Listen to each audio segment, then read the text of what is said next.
ព្រំលិខិតកម្រិតឲ្យយើងជួបតែ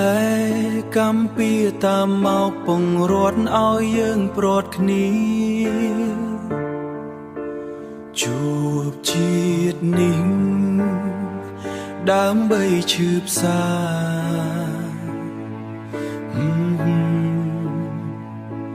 ព្រមគ្រួសារអូនអ្នក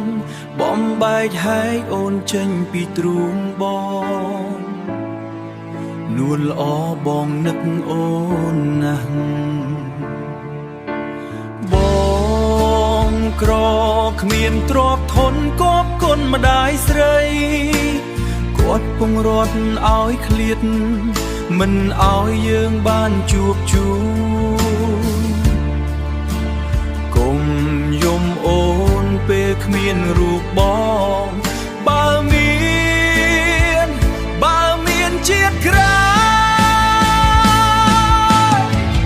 បងសូមប្រាថ្នាជួបអូនកុំឲ្យដូចជាតិនេះបានត្រឹមជាសង្សារតែគ្មានវាសនាជាប្រពន្ធប្តីបើមានជាតិថ្មី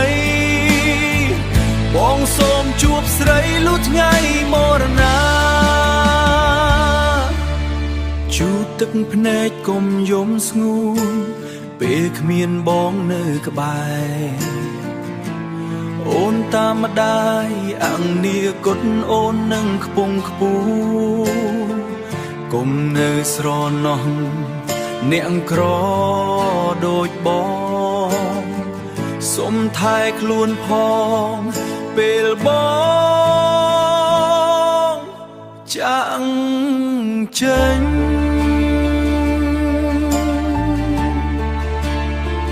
បងនឹកអូនណាស់សុំថែខ្លួនផងពេលបងចាក់ចេញ